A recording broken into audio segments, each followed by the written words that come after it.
আজকে ভিডিওতে jet stream and index cycle সম্পর্কে আলোচনা করব। প্রথমে জেট স্ট্রিম কাকে বলে সেটা একটু জেনে নিই। সমুদ্রপৃষ্ঠ থেকে প্রায় 10 থেকে 12 কিলোমিটার উচ্চতায় অর্থাৎ ট্রপোপোজের সামান্য নিচে একটি সংকীর্ণ পথ দিয়ে আঁকাবাঁকা বা সর্পিলভাবে পশ্চিম থেকে পূর্বে প্রবাহিত প্রবল গতিবেগ সম্পন্ন একটি অতি শীতল বায়ুস্রোতকে জেট স্ট্রিম বলে। এবারে জেনে নিই জেট স্ট্রিমের কী কী বৈশিষ্ট্য দেখা যায়। নাম্বার 1, শীতল বায়ুস্রোত। এটি একটি শীতল বায়ুস্রোত যা ট্রপোস্ফিয়ারের ঊর্ধ্বাংশে ভূপৃষ্ঠ থেকে 10 থেকে 12 কিলোমিটার উচ্চতা প্রবাহিত হয়ে থাকে। 2 নম্বর বৈশিষ্ট্য হলো আঁকাবাঁকা গতিপথ, অর্থাৎ এই ঊর্ধ্ব বায়ুমণ্ডলের একটি সংকীর্ণ অংশ দিয়ে এই বায়ু আঁকাবাঁকা বা সর্পিল পথে প্রবাহিত হয়ে থাকে। 3 নম্বর বৈশিষ্ট্য হলো প্রবাহের দিক। প্রধানত পশ্চিম থেকে পূর্ব দিকে প্রবাহিত হয়, তবে পশ্চিম থেকে পূর্বে এঁকে বেঁকে সর্পিল পথে প্রবাহিত হলেও এই জেট স্ট্রিম যে কোনো অংশে শুরু বা শেষ হতে পারে এবং বিভিন্ন শাখায় বা খণ্ডে ভাগ হতে পারে বা বিভিন্ন শাখা মিশে এক হয়ে যেতে পারে, অথবা বিভিন্ন দিক থেকে এমনকি উল্টো দিক থেকেও প্রবাহিত হতে পারে। তবে সাধারণত জেট স্ট্রিমের যে প্রবাহের যে পথ বা প্রবাহের দিক এটা পশ্চিম থেকে পূর্বেই হয়ে থাকে। 4 নম্বর বৈশিষ্ট্য হলো গতিবেগ। এই জেট স্ট্রিম অত্যন্ত দ্রুত গতিবেগ সম্পন্ন বায়ু। এর গতিবেগ ঘন্টায় 92 কিলোমিটার থেকে সর্বোচ্চ 500 কিলোমিটার পর্যন্ত হয়ে থাকে। ঋতু ও অবস্থান অনুযায়ী জেট স্ট্রিমের এই গতিবেগের কিছুটা তারতম্য হয়, যেমন গ্রীষ্মকালের তুলনায় শীতকালে গতিবেগ অনেক বেশি হয়ে থাকে। 5 নম্বর বৈশিষ্ট্য হচ্ছে বিস্তার। ঊর্ধ্ব বায়ুমণ্ডলে এই বায়ু অনুভূমিক বিস্তার মাত্র কয়েকশো কিমি এবং গভীরতা বা উলম্ব বিস্তার 5 কিমিরও কম। তো এই 5টা খুব গুরুত্বপূর্ণ বৈশিষ্ট্য যেটা এই জেট স্ট্রিম বা জেট বায়ু প্রবাহের মধ্যে আমরা লক্ষ্য করে থাকি। এবারে আসা যাক এই জেট স্ট্রিম কত রকমের হয়ে থাকে। প্রধানত জেট বায়ু বা জেট স্ট্রিম 3 রকমের হয়। প্রথম, মেরুদেশীয় জেট স্ট্রিম। উষ্ণ উপক্রান্তীয় বায়ু ও শীতল মেরু বায়ু, এই দুই বিপরীতধর্মী বায়ুর মিলনস্থলে একটি উষ্ণতা তথা বায়ুচাপের হারা ঢাল সৃষ্টি হয়। মূলত তারই প্রভাবে এই দুই বায়ুর সীমান্ত বরাবর জেট স্ট্রিমের উৎপত্তি ঘটে। এর নাম মেরুদেশীয় জেট স্ট্রিম। উত্তর গোলার্ধের মধ্য অক্ষাংশে যথা 30 ডিগ্রি থেকে 60 ডিগ্রি অক্ষাংশের মধ্যে এই ঊর্ধ্ব বায়ুমণ্ডলে গড়ে ওঠা এই মেরুদেশীয় জেট স্ট্রিমের শীতকালে সর্বাধিক যে গতি সেটা 200 থেকে 400 কিলোমিটার হয়। সব ধরনের জেট স্ট্রিমের মধ্যে মেরুদেশীয় জেট স্ট্রিম সবচেয়ে শক্তিশালী এবং একে প্রাথমিক জেট স্ট্রিম বলে। এই জেট স্ট্রিমটি ফেরেল কোষ আর মেরু কোষকে পৃথক করে থাকে, অর্থাৎ বাকি যে দুটো জেট স্ট্রিম আছে বা যে জেট স্ট্রিমের 3টে তো প্রকার হয়ে থাকে, তো বাকি যে দুটো প্রকার আছে এই দুটো প্রকারকে বাদ দিলে এই মেরুদেশীয় যে জেট স্ট্রিম এইটাই হলো প্রধান বা প্রাথমিক জেট বায়ু বা জেট স্ট্রিম, যার গতিবেগ এই 200 থেকে 400 কিলোমিটারের মতন হয়ে থাকে এবং সর্বাধিক শক্তিশালী জেট স্ট্রিম। এরপরে দেখো 2 নাম্বার যেটা রয়েছে সেটা হলো এই উপক্রান্তীয় জেট স্ট্রিম। এই উপক্রান্তীয় অঞ্চলে প্রায় 25 ডিগ্রি থেকে 30 ডিগ্রি অক্ষরেখা বরাবর ঊর্ধ্ব ট্রপোস্ফিয়ারে প্রায় 10 থেকে 16 কিলোমিটার উচ্চতায় উপক্রান্তীয় জেট স্ট্রিম বা সাবট্রপিক্যাল জেট স্ট্রিম প্রবাহিত হয়। মেরুদেশীয় জেট স্ট্রিমের তুলনায় উপক্রান্তীয় জেট স্ট্রিমের উচ্চতা অনেক বেশি কিন্তু বেশ দুর্বল হয়ে থাকে। উপক্রান্তীয় জেট স্ট্রিম হ্যাডলি কোষ ও ফেরেল কোষকে আলাদা করে থাকে। সবশেষে 3 নাম্বার যে জেট বায়ুটি রয়েছে সেটা হচ্ছে ক্রান্তীয় জেট স্ট্রিম। এই উত্তর গোলার্ধের গ্রীষ্মকালে আফ্রিকা ও দক্ষিণ পূর্ব এশিয়ার ঊর্ধ্ব বায়ুমণ্ডলে পূর্ব থেকে পশ্চিম দিকে এই পূবালি জেট স্ট্রিম প্রবাহিত হয়। এটি যথেষ্ট দুর্বল বায়ুস্রোত এবং প্রধানত গ্রীষ্মকালে পরিলক্ষিত হয়ে থাকে। এখানে একটা বিষয় লক্ষ্য করে দেখো যে এই যে ক্রান্তীয় জেট স্ট্রিম এটা পশ্চিম থেকে পূর্ব দিকে প্রবাহিত হয় না, এটা প্রবাহিত হয় পূর্ব দিক থেকে পশ্চিম দিকে। সেই জন্যে এই জেট বায়ুকে পূবালি জেট বায়ু বা ক্রান্তীয় পূবালি জেট স্ট্রিমও বলা হয়ে থাকে। এবারে আসা যাক এই যে জেট স্ট্রিমের উৎপত্তি কিভাবে হয়। তো 4টে স্টেজ আছে এই জেট স্ট্রিমের উৎপত্তি হয়ে থাকে। 4টে স্টেজেতে এই জেট বায়ু উৎপত্তি লাভ করে। প্রথমত দেখো, প্রথমে এই যখন দুটি ভিন্ন উষ্ণতা বা ঘনত্বের বায়ু মিলিত হয়, তখন তাদের মধ্যে যে চাপের পার্থক্য হয় তার ফলে সেখানে জোরালো বায়ুপ্রবাহ সৃষ্টি হয়। আর এই চাপের পার্থক্য যেখানে সর্বাধিক, সেই পরিবর্তনশীল বলয়ে, অর্থাৎ ঠিক যেখানে এই দুই ভিন্নধর্মী বায়ু মিলিত হয় সেই সীমানা অঞ্চল বরাবর বায়ুপ্রবাহের গতিবেগও বেশি হয়। এরপর এই বায়ুপ্রবাহের ধর্ম অনুসারে এই বায়ু সোজাসুজি শীতল স্থান থেকে উষ্ণ স্থানে প্রবাহিত না হয়ে পৃথিবীর আবর্তন গতির ফলে সৃষ্ট কোরিওলিস বলের প্রভাবে এই দুই ভিন্নধর্মী বায়ু সীমানা বরাবর প্রবাহিত হয়। 4 নম্বরে দেখো যেটা হচ্ছে সেটা হচ্ছে যে এই ঊর্ধ্ব বায়ুমণ্ডলে যেখানে শীতল মেরু বায়ু এবং উষ্ণ ক্রান্তীয় বায়ু মিলিত হয় সেই মধ্য অক্ষাংশে অর্থাৎ 30 ডিগ্রি থেকে 60 ডিগ্রি অক্ষরেখার মধ্যে উভয় বায়ুর মিলন ক্ষেত্রে পূর্বমুখী প্রবল গতিবেগ সম্পন্ন এই জেট স্ট্রিম সৃষ্টি হয়। প্রকৃতপক্ষে জেট স্ট্রিম হলো ঊর্ধ্ব বায়ুমণ্ডলের এক প্রকার জিওস্ট্রপিক বায়ু। তো এইভাবে এই জেট স্ট্রিমের উৎপত্তি হয়ে থাকে। এবারে আসা যাক এই জেট স্ট্রিমের জীবনচক্র বা ইন্ডেক্স সাইকেল, যেটা সব থেকে গুরুত্বপূর্ণ, অর্থাৎ জেট স্ট্রিমের একদম শুরু থেকে শেষ, কিভাবে জেট স্ট্রিমের উৎপত্তির মধ্য দিয়ে জেট স্ট্রিম আস্তে আস্তে পরিণতি পর্যায়ের মধ্য দিয়ে আবার যখন শেষের দিকে যখন যায়। তো এই যে ইন্ডেক্স সাইকেল হয়, ইন্ডেক্স সাইকেলের 4টে প্রধান পর্যায় আছে, অর্থাৎ জেট স্ট্রিমের যে জীবনচক্র, এই জেট বায়ুর জীবনচক্রকে 4টে পর্যায়ে ভাগ করা হয়ে থাকে এবং যেটা সামগ্রিকভাবে ইন্ডেক্স সাইকেল নামে পরিচিত। তো প্রথম পর্যায়ে কি হয় দেখো, যে এই প্রথম পর্যায়ে জেট স্ট্রিম মেরু সংলগ্ন এলাকার উপর দিয়ে পশ্চিম থেকে পূর্বে প্রায় সোজা পথে প্রবাহিত হয়। শীতল মেরুদেশীয় বায়ু এবং উষ্ণ উপক্রান্তীয় বায়ুর মিলনস্থলে এই জেট স্ট্রিমের উৎপত্তি হয়। এই পর্যায়ে প্রবাহপথের বক্রতা বা তরঙ্গ খুবই কম থাকে, এই জন্য এর অক্ষাংশগত বিস্তারও কম হয়। এই পর্যায়ে হাই জোনাল ইন্ডেক্স, মানে এই পর্যায়টি হাই জোনাল ইন্ডেক্স নামে পরিচিত। দেখো তোমাদেরকে আমি যদি এই ছবিটা দেখাই, দেখো এইটা হলো প্রথম পর্যায়ের ছবি। যে পর্যায়েতে এই যে লাল অ্যারো দিয়ে যেটা দেখানো হয়েছে, এইটা হলো জেট বায়ু প্রবাহের গতিপথ। তো প্রথম পর্যায়ে মোটামুটিভাবে এই যে জেট বায়ু মোটামুটি সোজা পথে প্রবাহিত হয়, এর গতিবেগে এরকমভাবে তরঙ্গ বা বাঁক সেইভাবে লক্ষ্য করা যায় না। এটা একদম ফার্স্ট স্টেজেতে এটা ঘটে। এরপরে আমরা দ্বিতীয় পর্যায়টার আসি।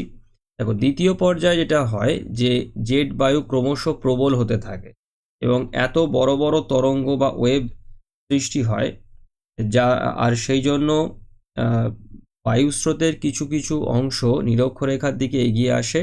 এর ফলে শীতল মেরুবায়ু নিম্ন অক্ষাংশে এবং নিম্ন অক্ষাংশের উষ্ণ বায়ু উচ্চ অক্ষাংশে স্থানান্তরিত হয়। তো আবার দ্বিতীয় পর্যায়ে ছবিটা আমরা দেখি। তো দেখো এই যে অংশটিটা রয়েছে, এই অংশটা, এই যে রেখাটি রয়েছে, এটা হলো 0 ডিগ্রি অর্থাৎ নিরক্ষরেখা।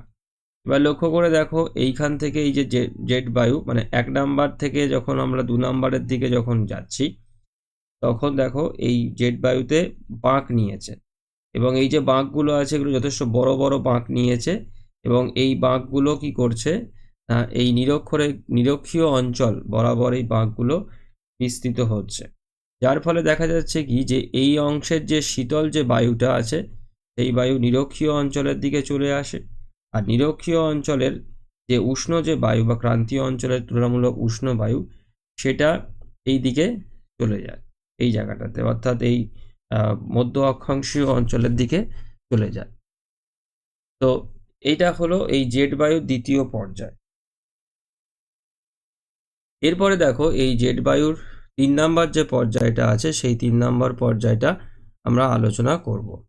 তো 3 নাম্বার পর্যায়ে দেখো জেট স্ট্রিম আরও প্রবল হয় এবং বড় বড় তরঙ্গের আকারে প্রবাহিত হতে থাকে।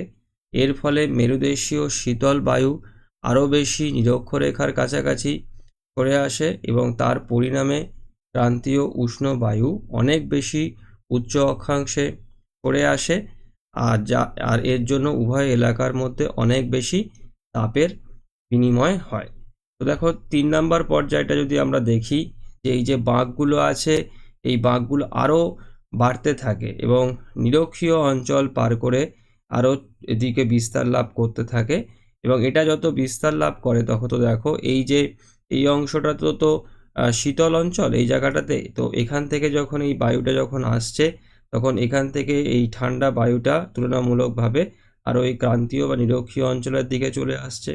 আর এই যে অংশটা আছে এই অংশটা তো উষ্ণ, এখান থেকে যে বায়ুটা আবার এই মধ্য অক্ষাংশের দিকে যখন চলে যাচ্ছে, মেরুর দিকে যখন চলে যাচ্ছে, তখন এখান থেকে এই উষ্ণ বায়ুটাও আবার এই দিকে চলে আসছে। তো এই তাপের বিনিময়টা আরও বাড়তে থাকে। তো দ্বিতীয় পর্যায় থেকে তৃতীয় পর্যায়ে যখন দেখা যায় তখন আরও বড় বড় জেট বায়ুতে বাঁক দেখতে পাওয়া যায়, সর্পিল গতিপথটা আরও বাড়তে থাকে এবং তার ফলে এই যে তাপের বিনিময়, অর্থাৎ এই মানে মেরু অঞ্চল বা মধ্য অক্ষাংশের শীতল বায়ু আরও বেশি নিম্ন অক্ষাংশে বা নিরক্ষীয় অঞ্চলের দিকে নেমে আসতে থাকে, আর নিম্ন অক্ষাংশ বা এই যে ক্রান্তীয় অঞ্চলে উষ্ণ বায়ু আরও বেশি করে এই মধ্য অক্ষাংশ বা মেরু অঞ্চলের দিকে যেতে থাকে। এরপরে দেখো সবশেষে এই 4 নাম্বার যে পর্যায় রয়েছে, এই 4 নাম্বার পর্যায়েতে এই জেট স্ট্রিমের এটা শেষ পর্যায়। এই পর্যায়ে তরঙ্গগুলি এত বড় হয় যে সেগুলি বাঁকের ভাঁজ মূল বাহু থেকে বিচ্ছিন্ন হয়ে ক্ষুদ্র ক্ষুদ্র কোষে পরিণত হয়। এর ফলে উচ্চ অক্ষাংশের ঊর্ধ্ব বায়ুমণ্ডলে ক্রান্তীয় উষ্ণ বায়ু ক্ষুদ্র ক্ষুদ্র কোষে বিচ্ছিন্ন হয়ে অবস্থান করে, আর এগুলির চারপাশে থাকে উচ্চ অক্ষাংশের শীতল বায়ু। দেখো এইখানে যদি আমরা দেখি, দেখো এই যে 4 নাম্বার যে পর্যায়টি রয়েছে, এখানে দেখো এই যে বায়ুকোষ এখানেতে এরমভাবে তৈরি হয়ে গেছে। তো এইখানের এই যে বায়ুকোষ যেটা তৈরি হয়েছে এইটা দেখো, এইখানে এই যে বায়ুকোষটা হয়, এই বায়ুকোষটা হচ্ছে তুলনামূলকভাবে উষ্ণ বায়ুকোষ হয়ে থাকে, কারণ এদিকের এই বায়ুটা তো এই নিরক্ষীয় অঞ্চল বা ক্রান্তীয় অঞ্চল থেকে যাওয়ার জন্য তুলনামূলকভাবে উষ্ণ বায়ু হয়। তো সেই কারণে কি হচ্ছে, এইখানেতে এই উষ্ণ বায়ু কোষ তৈরি হয়ে এই জায়গাটাতে শীতল বায়ু দ্বারা এর চারিদিকটা শীতল বায়ু দ্বারা আবদ্ধ হয়ে থাকে, তার মধ্যে এই উষ্ণ বায়ু কোষটা তৈরি হচ্ছে।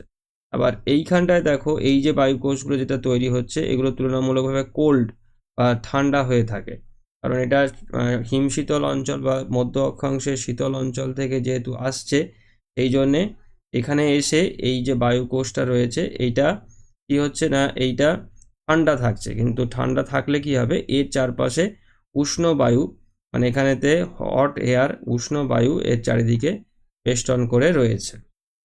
তো এইভাবে দেখো এই 4 নাম্বার পর্যায়ে এরকমভাবে ছোট ছোট কক্ষ বা কোষে এইগুলো এরকমভাবে বিচ্ছিন্ন হয়ে পড়ছে এবং এর চারপাশে উষ্ণ বা শীতল বায়ু দ্বারা বেষ্টিত হয়ে থাকছে। এবার দেখো এইখানে আর তারপরে কি হচ্ছে, যারা এই নিম্ন অক্ষাংশে এর ঠিক বিপরীত অবস্থা, অর্থাৎ ঊর্ধ্ব বায়ুমণ্ডলের শীতল ঘন মেরুবায়ু ক্ষুদ্র ক্ষুদ্র কোষে বিচ্ছিন্ন হয়ে অবস্থান করে এবং এগুলি ক্রান্তীয় অঞ্চলে উষ্ণ ও হালকা বায়ু দ্বারা বেষ্টিত থাকে। এই সময় তরঙ্গগুলির আকার খুব বড় হয়ে যায় বলে জেট স্ট্রিম প্রভাবিত এলাকার পরিমাণ সর্বাধিক বৃদ্ধি পায়, আর এই অবস্থাকে লো জোনাল ইন্ডেক্স বলা হয়ে থাকে। অর্থাৎ এই যে পর্যায়টা আছে দেখো, মানে আগের যে 3টে পর্যায় রয়েছে সেই পর্যায়ের থেকে এই জেট স্ট্রিমের যে এলাকার যে বিস্তারটা সেটা আরও বেড়ে যায়, অর্থাৎ কি না এর এই যে তরঙ্গগুলো আছে সেই তরঙ্গগুলো আরও বড় বড় হতে থাকে এবং এলাকার বিস্তারটা আরও বেশি হতে থাকে এবং এরকমভাবে এই কোষ তৈরি হয়, যেটা এই আগে তুমি বলে দিলাম যে কিভাবে এটা তৈরি হচ্ছে। এবার দেখো সবশেষে যেটা হয় কি, যে এই পর্যায়ে জেট স্ট্রিম যখন ক্ষুদ্র ক্ষুদ্র কোষে বিচ্ছিন্ন হয়ে যায় তখন তার মধ্যে আর জেট স্ট্রিমের নিজস্ব বৈশিষ্ট্য আর থাকে না। এইভাবে জেট স্ট্রিমের পর্যায়ভিত্তিক যে জীবনচক্র সেই জীবনচক্র শেষ হয়, আর তখন পুনরায় প্রথম অবস্থার মতন ফিরে যায়, অর্থাৎ মেরু সংলগ্ন অঞ্চলের উপর দিয়ে অল্প বক্রতা নিয়ে পশ্চিম থেকে পূর্বে বইতে শুরু করে। অর্থাৎ এই যে স্টেজটা যখন হয় এগুলো আস্তে আস্তে বিচ্ছিন্ন হয়ে পড়ে, এরকমভাবে কোষে এরকমভাবে এটিগুলোকে বিচ্ছিন্ন হয়ে যায় একটার সঙ্গে, সম্পূর্ণ বিচ্ছিন্ন হয়ে যাওয়ার পরেতে কি হচ্ছে, আবারও পুনরায় ঠিক ওই আগের অবস্থার মতন এই মেরু অঞ্চল থেকে আবার এই জেট বায়ু প্রবাহিত হতে থাকে। মানে এই যে ১ নাম্বার স্টেজেতে ঠিক যেরকম পর্যায়ে ছিল ঠিক সেই রকমভাবে এই পুনরায় আবার সোজা পথে জেট বায়ু প্রবাহিত হতে থাকে।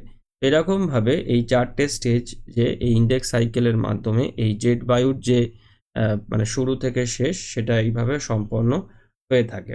আর এই 4 নাম্বার যে স্টেজটা হয় এটাকে লো জোনাল ইন্ডেক্স বলেও অভিহিত করা হয়। এবার সব শেষেতে আমরা আসবো হচ্ছে জেট স্ট্রিমের বা জেট বায়ুর গুরুত্ব কী। যথেষ্ট গুরুত্বপূর্ণ একটি বায়ু প্রবাহ। বায়ুমণ্ডলের বিভিন্ন ঘটনাবলীকে এই জেট স্ট্রিম বা জেট বায়ু নিয়ন্ত্রণ করে থাকে।